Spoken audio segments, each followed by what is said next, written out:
Hello student, आज के video में हम लिमिट टेस्ट फॉर सल्फेट की डिटेल स्टडी करेंगे। सबसे पहले हम प्रिंसिपल देखते हैं कि लिमिट टेस्ट फॉर सल्फेट का प्रिंसिपल क्या है। The principle of limit test for sulphate is based on the reaction of soluble sulphate with barium chloride to form barium sulphate in the presence of dilute hydrochloric acid which appear as turbidity और operations. इसमें हम क्या कर देते हैं कि जो soluble sulphate का हम रिएक्शन कराते हैं किससे, बेरियम क्लोराइड से, इन presence of dilute hydrochloric acid, तो हमको क्या मिल जाता है, बेरियम सल्फेट मिलता है एज ए प्रिसिपिटेट, जो कि एपियर होता है एज ए टर्बिडिटी और ऑपरेशंस। देखिए रिएक्शन है, सॉल्युबल सल्फेट अगर जो है किसी सबस्टेंस में या ड्रग में प्रेजेंट है तो वो बेरियम क्लोराइड से रिएक्ट कर डाइल्यूट हाइड्रोक्लोरिक एसिड के परसेंस में बेरियम सल्फेट की जो है बना देता है प्रिसिपिटेट, जिसके कारण सॉल्यूशन जो होता है टर्बिड या ऑपरेशंस जो है एपियर होता है। टर्बिड या ऑपरेशंस का मतलब क्या है कि अगर हम वाटर को ग्लास में, अगर शीशे के ग्लास में पानी लेते हैं तो वो ट्रांसपेरेंट हमको दिखाई देता है।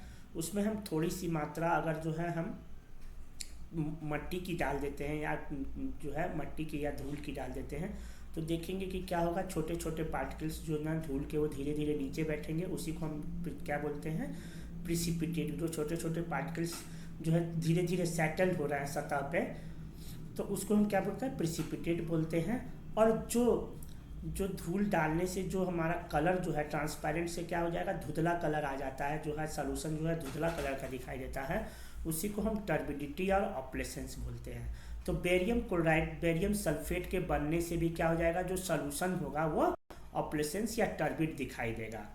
तो यही इसी ऑपरेशन जो है ऑपरेशंस या टर्बिडिटी कम बन रहा है या ज़्यादा बन रहा है, इसी के बेसिस पे हम जो है ये डिसाइड कर लेते हैं कि जो सल्फेट प्रेजेंट है एज ए इम्प्योरिटी वो जो है लिमिट से ज़्यादा है या लिमिट से कम है। कौन कौन से ऑपरेटर्स यूज होते हैं इसमें, नेशनल सिलेंडर, ग्लास रॉड और स्टैंड। केमिकल्स की कौन कौन सी आवश्यकता पड़ती है, डाइल्यूट हाइड्रोक्लोरिक एसिड की, स्टैंडर्ड पोटेशियम सल्फेट सॉल्यूशन, और थर्ड जो होता है barium sulphate reagent. Barium sulphate reagent हम कैसे बनाते हैं देख लीजिए। It is prepared by mixing 50 ml of 0.5 molar barium chloride, जो है इसमें 15 ml जो है 0.5 मोलर बेरियम क्लोराइड लेते हैं, 55 ml डिस्टिल्ड वाटर लेते हैं, 20 ml अल्कोहल लेते हैं, और 5 ml जो है 0.0181% weight by volume potassium sulphate लेते हैं। और इनका जो है वॉल्यूम जो है इसमें पानी डालकर जो है इनका वॉल्यूम जो है हम 100 ml कर लेते हैं। ये एक सेपरेट जो है बेरियम सल्फेट रिएजेंट एक सेपरेट बीकर बनाते हैं जिसका टोटल वॉल्यूम हम जो है लास्ट बनाने के बाद लास्ट में 100 ml कर लेते हैं। HCl, जो रिएक्शन में हम HCl यूज कर रहे हैं, इसका क्या रोल है, ये अक्सर पूछा जाता है आपके जो है 2 नंबर के सवाल में कि रोल ऑफ HCl क्या है।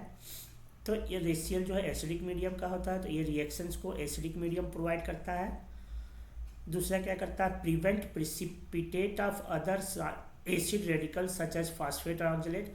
अगर कोई अदर सल्फेट के अलावा कोई अदर जो है इम्प्यूरिटीज है जैसे कि फॉस्फेट या ऑक्सलेट, तो उसको क्या कर देता है, ये डिसॉल्व कर देता है, जिससे कि एक सल्फेट के साथ ये प्रिसिपिटेट नहीं होते हैं। अगर ये भी प्रिसिपिटेट होंगे तो सल्फेट का भी प्रिसिपिटेट मिलेगा और फॉस्फेट और ऑक्सलेट का भी प्रिसिपिटेट मिलेगा, जिससे कि प्रॉपर रिजल्ट जो है नहीं आएगा हमको।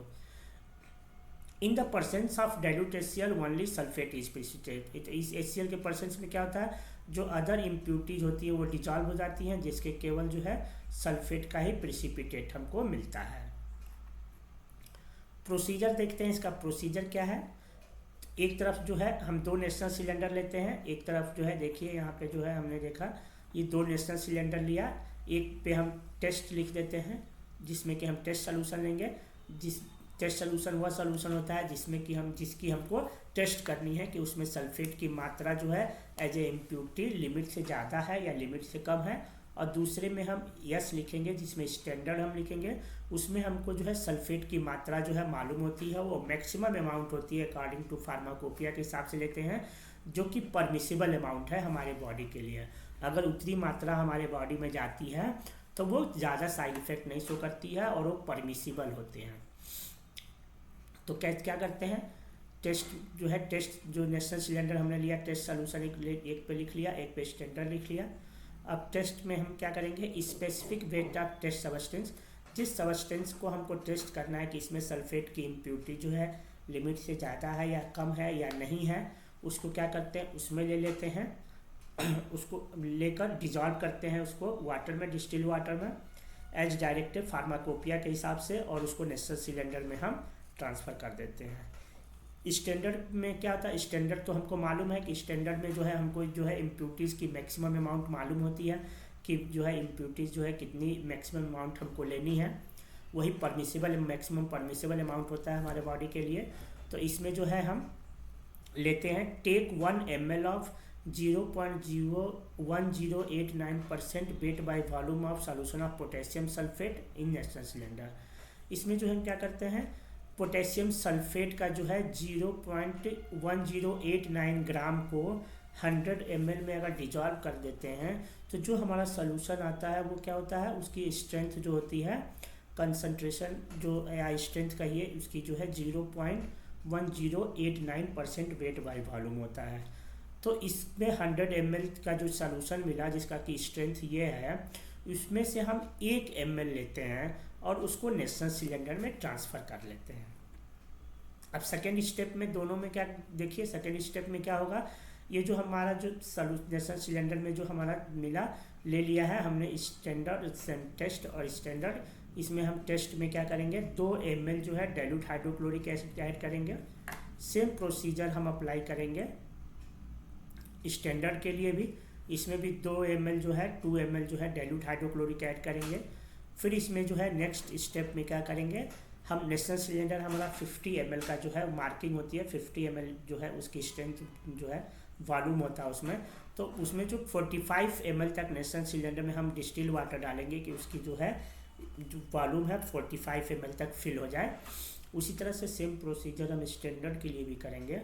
फिर इसमें हम ऐड करेंगे 5 ml बेरियम सल्फेट रिएजेंट। जो बेरियम सल्फेट रिएजेंट हमने यहाँ पे बनाया था, देखिए बेरियम सल्फेट रिएजेंट जो हमने ये मिक्स कर बनाया था, उसको हम जो है टेस्ट सैंपल में लेंगे और सेम प्रोसीजर हम अप्लाई 5 ml जो है बेरियम सल्फेट रिएजेंट का जो है हम स्टैंडर्ड में मिलेंगे। अब क्या करेंगे,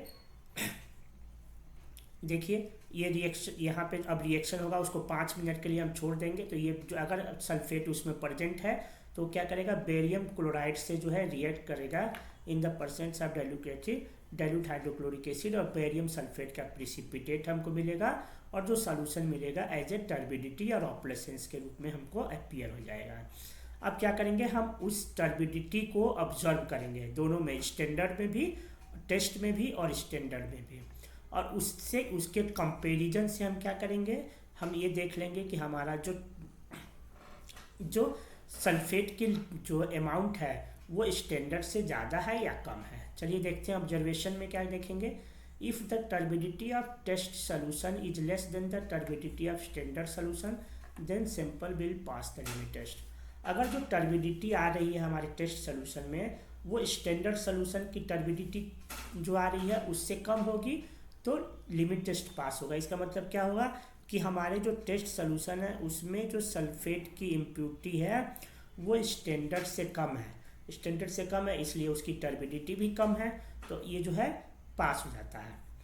if the turbidity of test solution is more than the turbidity of standard solution then limit test will be fail. अगर टर्बिडिटी जो है टेस्ट सोल्यूशन की ज़्यादा है स्टैंडर्ड से, इसका मतलब ये हुआ कि सल्फेट की मात्रा जो है, सॉल्युबल सल्फेट जो है वो इस टेस्ट सोल्यूशन में ज़्यादा है, जिसके कारण क्या हो रहा है, बेरियम सल्फेट ज़्यादा मात्रा में बन रहा है, तो इसकी टर्बिडिटी ज़्यादा होगी, तो टर्बिडिटी जो है टेस्ट सोल्यूशन की ज़्यादा होगी, जबकि स्टैंडर्ड में जो है सल्फेट जो है हमारा, हमने सल्फेट कितना लिया था, जो मैक्सिमम अमाउंट सल्फेट लिया था हमने ये लिया था, यानी कि इस टेस्ट सोल्यूशन में जो सल्फेट की मात्रा है इससे ज़्यादा है, तो इस कारण से क्या होगा, वो लिमिट टेस्ट में फेल हो जाएगा। देखिए हमने यहाँ पे एग्जांपल दिखाया है, ये 2 नेशनल सिलेंडर मान लिया कि हमने ये जो है इसको हमने मान लिया यस, इस पे हमने लिखा, इस पे हमने टी लिखा, तो देखिए इसकी ऑपरेशंस या टर्बिडिटी जो है, देखिए ये गाढ़ापन दिख रहा है, इसमें धुंधलापन ज़्यादा है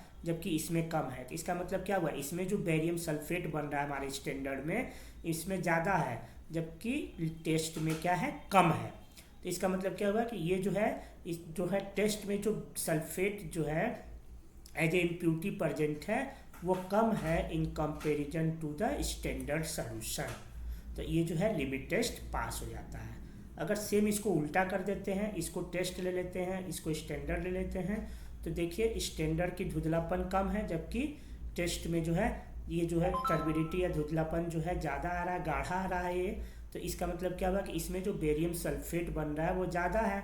तो बेरियम सल्फेट कब ज़्यादा बनेगा, जब सल्फेट आयन जो होगा ज़्यादा होगा, तो बेरियम क्लोराइड से रिएक्ट करके ज़्यादा से ज़्यादा सल्फेट बेरियम सल्फेट बनाएगा। यानी कि ये जो है क्या है, इसमें जो सल्फेट एज ए इम्प्यूरिटी ज़्यादा है as a comparison to standard. इस केस में क्या होगा, ये लिमिट टेस्ट फेल होगा और ये हमारे यूज के काबिल नहीं होगा, इसको हम डिस्कार्ड कर देंगे। इस मेडिसिन को या सबस्टेंस को हम यूज नहीं करेंगे क्योंकि इसमें जो है अगर जो है टेस्ट सोल्यूशन में लिमिट से ज़्यादा हो जाता है अगर हमारा, यानी कि जो इम्प्यूरिटी है अकॉर्डिंग टू फार्माकोपिया जो मैक्सिमम अमाउंट होनी चाहिए वो ज़्यादा है, और अगर हमारे बॉडी में ज़्यादा इम्प्यूरिटीज़ की मात्रा जाती है तो वो जो है धीरे धीरे क्या होता है हमारे बॉडी में एक्यूमुलेट होता है और वो साइड इफ़ेक्ट शो करता है या टॉक्सिक इफेक्ट शो करता है हमारी बॉडी पे। इसलिए हम इसको जो है अगर टेस्ट सोल्यूशन में इम्प्यूरिटी ज़्यादा है स्टैंडर्ड से तो उसको हम डिस्कार्ड कर देते हैं, यूज नहीं करते हैं।